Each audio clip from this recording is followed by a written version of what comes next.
Hey everyone, how's it going? Today I'm doing my yearly wrap-up kind of recap video and going over the tournaments I played and how they went. Another thing I'd like to do in this video is give a special shout out to each of my sponsors. As you guys know, I'm very grateful for them and I try to give them a shout out anytime I can. Paragon Disc Golf is huge in the disc golf community. I'm sure if you watch any of the Disc Golf Pro Tour coverage, you'll notice that they have what is the thing they do? Oh, it's a kind of corny thing, the Paragon thing. I've heard Nate Doss when they throw really far or something. But in all seriousness, Miles usually goes out and helps Steve set up a lot of those walls and things, and he's just crucial for the backbone of the Disc Golf Pro Tour. They print all of the merch you see. That's all Miles doing that. Miles being the owner of Paragon. Sorry, I didn't say that at first, but they're in charge of all that apparel. They do the Disc Golf Pro Tour cards. They're the ones I think that set up the mystery boxes. And now Miles actually just bought the company that previously made Trotter boxes. So now the box for discs companies, the storage boxes and the mystery boxes you'll buy at those Disc Golf Pro Tour things, Miles is behind all of that. So shout out to Miles Parkhill. If you need anything personally done for your club, if you need shirts, he also has Miles I think it's milest-shirts.com. But he'll do stuff for let's say you're in a softball team at a church, you need just anything like special shirts made for work, anything like that. Paragon/Miles T-shirts, they got your back. And the last thing they do, well, not the last thing they do a lot of stuff. But they also do club membership packages like bag tags, water bottles. They do umbrellas. Anything you can pretty much think of, Paragon and Miles T-shirts does it. So check them out, and I'm very grateful and seem like I'm going to be on Paragon for my probably 4th or 5th year consecutively next year. So next, I would like to thank Plastic Addicts. That's actually where I'm at right now. So Plastic Addicts is a pro shop located right here in Central Illinois, North Pekin to be exact. If you're in the area, I'll say the address and also put it in the description below. But 405 Radio City Drive here in North Pekin, Illinois. Plastic Addicts has been a huge support for me. I've been on Team Plastic Addicts for close to 8 or 9 years now. So pretty much since the conception of the company itself. But Johnny Harrison is a great owner and just a great guy in general. So I've received support from this company, like I said, from the infancy of my career all the way until now. And for the foreseeable future, I plan to stay here because I love it. Great selection of discs at the shop. Well, as much as there can be right now in these times where it's really, really hard to get stock. But he goes above and beyond, and he also does course design and things like that. So reach out to Johnny Harrison if you need anything done as far as course design goes. And also plasticaddicts.net. They're trying to get the website up and going to make it more user-friendly, especially when most sales are going towards online since everything's kind of shut down with COVID. But thank you so much, Plastic Addicts, and I appreciate everything you do for me as well. And last but not least, MVP to Sports. So MVP, I'm approaching my 3rd season with them. I've been on quite a few teams. So in 2016, or was it 15? I'm not sure. I think it was 15 actually.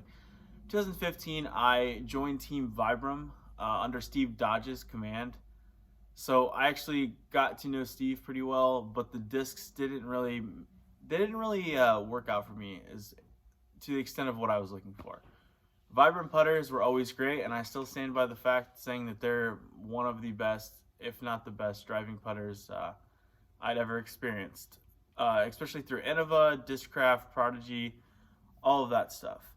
Now, of course, that changed when I got to MVP, but we'll get there in a minute. So I got to spend a year on Vibram. I had to leave. I left Vibram for Heiserbaum. Heiserbaum worked out pretty well, and then I had Heiserbaum coincide with Millennium, and I joined Millennium as well and got on their gold team. I loved Millennium too, and it was good, but it just I couldn't get that full lineup I really needed, and I was put onto MVP by Jake Armbrust. After Jake convinced me to try these MVP discs, I think the first disc I got put in my hand was a shock. I threw the shock multiple times and tried it through a couple rounds and realized that it was just pretty great.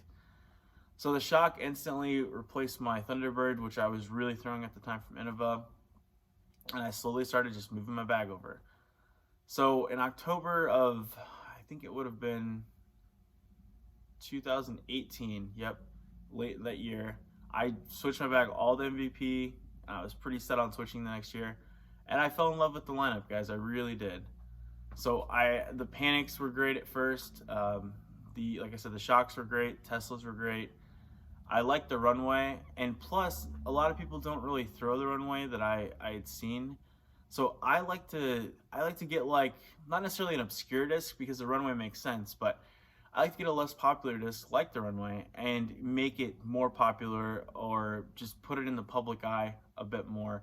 So then I can kind of have an individual disc I'll throw that'll be just a little different from the rest of the team members.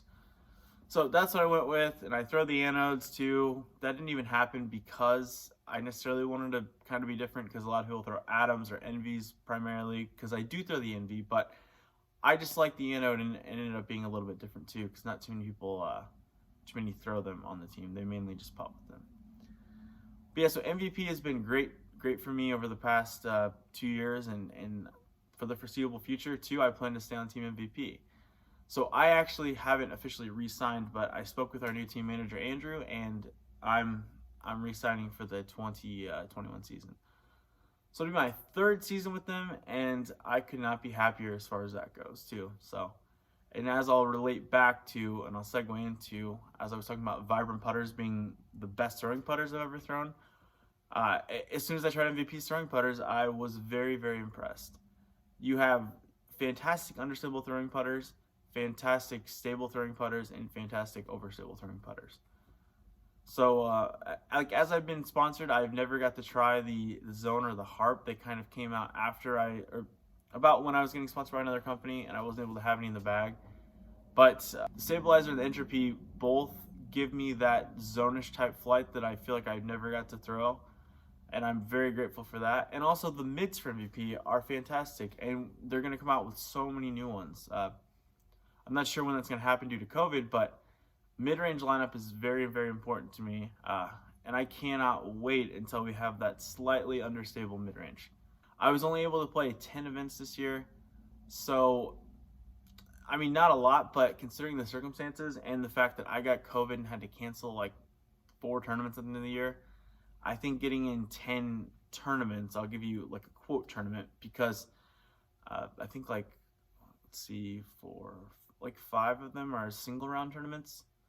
But either way, I was able to knock out 2 DGPTs, a big B tier, and maybe like 3 smaller 3-round C tiers, or 2.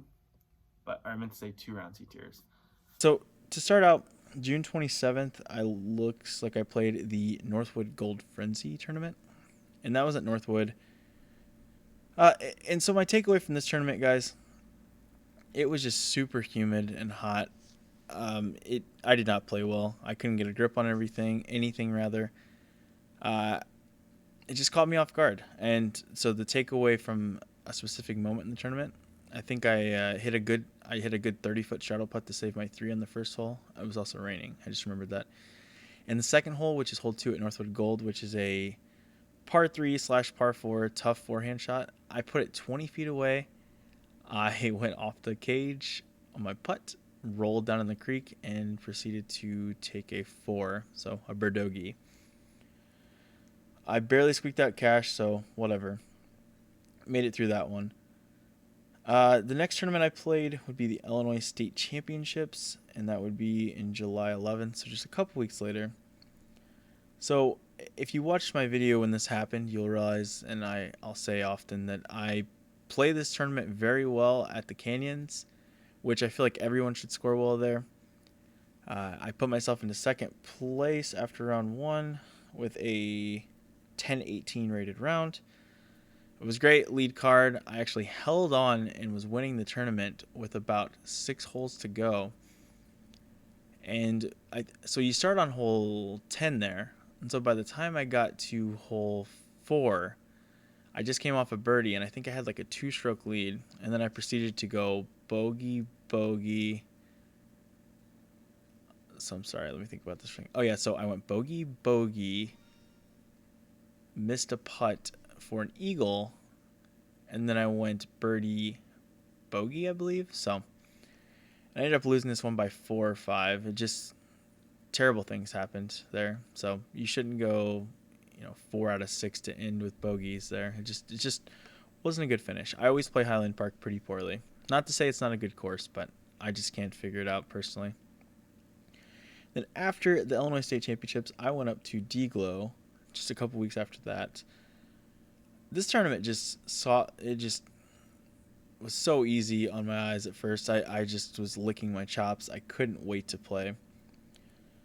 So the first round I struggled to get back to even. The second round I shot a couple down. And then the third round I finally shot a 55, which I think was like a -7 at the time. So yeah, I finished the tournament at -9. And it was a 10:32 round. So I was able to pop back into cash. And more importantly, not let Brody Smith beat me, right? I think that counts for something. So the next tournament was a preview for Lake Eureka. This round was frustrating. I shot a 69, missed a ton of putts. But 993 round, we kind of just went through and did our thing. Then another tournament leading up to the Ledgestone, I played another one-rounder at Northwood. Just had a stacked field with Paul Uliberry, Coling, Marweed. Just some real quality players. Ended up shooting a 10:05 round of a 2-over to claim a little bit of cash there. That wasn't too bad. I could take some positives away from that. I played 2 more flex tournaments, shooting high 990s after that, if I remember correctly. Either way, those are kind of illegitimate wins. I signed up for them thinking more people were going to play, or actually one had more people signed up and they kind of dropped out, so that was unfortunate. So for Ledgestone itself, I started out poorly with a 986 round of a 68.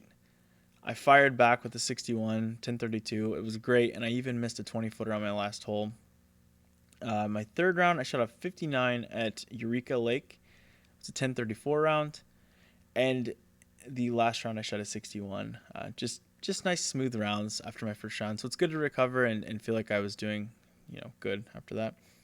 The highlight of this tournament was the end of round 3. I was standing next to Josh Drutzel and Johnny Harrison, and I had a downhill 110-foot approach on hole 18 at Eureka, straight down towards the water, and like a 15-mile headwind maybe. I got down on my knee and spun it as low as I could, and it totally sucked right into the chains, and I got a sick birdie to end my round. And coming off that, I didn't really plan on playing anything big else, so I went down to Decatur, Illinois to play the FAM, the Cody Drew Memorial Tournament. I was able to fend off a decently strong advanced field on the course. It's not a very tough course, but it's one of those where everybody can birdie everything. And I shot a 10:08 and 996 back-to-back to claim what felt like an actual win this season. So, and that was in like a 14-person field, if I remember correctly.